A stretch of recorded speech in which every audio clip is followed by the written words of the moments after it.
வணக்கம்.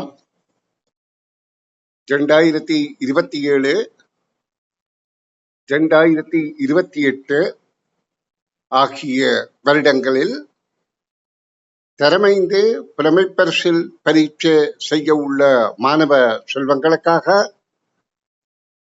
16 எண்கள் மாயச்சதுரம், அதாவது 16 எண்கள் 4 நிலையாகவும் 4 நிரலாகவும் சதுரமாக அமைந்து அந்த இந்த திசையில் நேர்கோட்டில் 4 எண்களின் கூட்டுத்தொகை 34 வரக்கூடிய மாயச்சதுரம் ஆக்கம் முறை பற்றி தெளிவாக விவரிக்கின்றேன், கவனியுங்கள். இதில் அசல் அமைப்பு, அதாவது மூல அமைப்பு, இந்த 16 எண்களையும் 4 நிலைகளாக ஒழுங்காக எழுத வேண்டும்.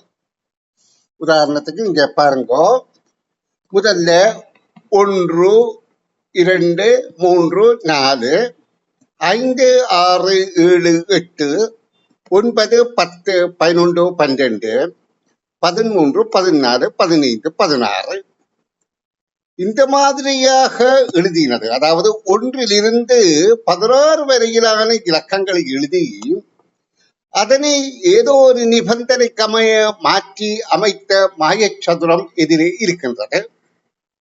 அதிலே எந்த நேர்கோட்டிலும், அதாவது மேலிருந்து கீழாக என்றால் என்ன, இடமிருந்து பலமாக என்றால் என்ன, பலமிருந்து இடமாக என்றால் என்ன, கீழிருந்து மேலாக என்றால் என்ன, குறுக்கு திசைகளில் ஆயினும் 4 எண்களை எண்ணுகின்ற போது, கூட்டுகின்ற போது 34 வரும்.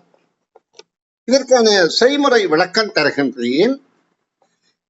அதாவது இதனுடைய மூலை திசைகளில் இருக்கிற 4 எண்களிலும் எதுவித மாற்றமும் நிகழவில்லை என்பதை பார்க்கக்கூடியதாக இருக்கின்றது. மத்திய 12 எண்களையும் 16 எண்ணில 4 எண்ணில எந்தவித மாற்றமும் இல்லை. மற்ற 12 எண்களும் மாற்றத்துக்கு உள்ளாகின்றது. வகையில வடக்கு திசையில் உள்ள 2 எண்களும் அதற்கு எதிர் திசையான தெற்கு திசைக்கு வருகின்றது. இங்கே அவதானியுங்கள். அதே போல தெற்கு திசையில் உள்ள 2 எண்களும் வடக்கு திசைக்கு செல்கின்றது. அப்ப வடக்கு தெற்கு என பிரதான திசைகள்ல 2 எண்கள் மேல் கீழாக மாறுகின்றது. அடுத்ததாக கிழக்கு திசையில் இருக்கின்ற 2 எண்கள் மேற்கு திசையில் இருக்கின்ற 2 எண்களும் ஒன்றுக்கொன்று மாறுகின்றது. இங்கே பாருங்க, 5 9, இங்கே 8 12. அப்போ ஒரு மாற்றம் பிரதான திசைகள்ல நிகழ்கின்றது.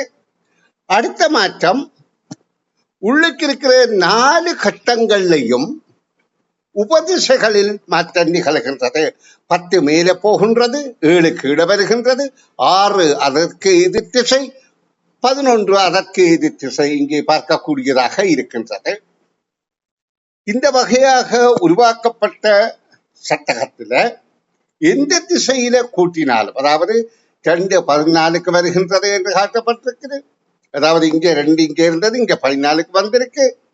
3 15க்கு வந்திருக்கின்றது, இடம் மாறுதல். 8 5க்கு மாறி இருக்கின்றது. 9 12க்கு மாறி இருக்கிறது. ஒன்றுக்கொன்று மாறுகின்றது என்பது இங்கே விளக்கப்படுகின்றது.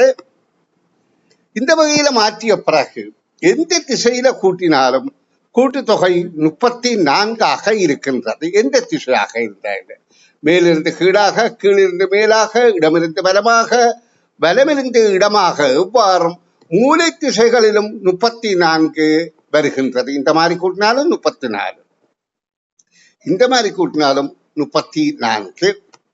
இப்ப இங்க ஒன்றிலே இருந்து ஆரம்பித்து மொத்தம் 16 வரை எழுதப்பட்டால் 34 வருகின்றது. இதையே 2லே ஆரம்பித்து எழுதியிருந்தால் இங்க 17 வரும். அப்படி வந்தால் இன்னும் ஒரு 4 எண்கள் கூடி கூட்டுத்தொகை 38 இருக்கும். மூன்றுல இருந்து ஆரம்பித்தால் 3 முதல்ல ஆரம்பித்திருந்தால் இன்னும் 4 எண்கள் கூடி 42 அமையும் என்பதை மிக தெளிவுபட விளங்கிக் கொள்ளுங்கள். இது அதாவது கடினமாக கருதப்படுகின்ற மாயச்சதுரம். இது கடினம் அல்ல. எங்களுடைய நோக்குகின்ற திசைகள்ல தான் இது கடினம் போல இருக்கின்றது. நன்று. அடுத்த காணொலியில் இது கொஞ்சம் விரிவாக எழுதி விளக்கம் தருகின்றேன். அதே போல தேவையானவற்றுக்கு விரிவாக எழுதி விளக்கம் தருகிறேன். நன்று.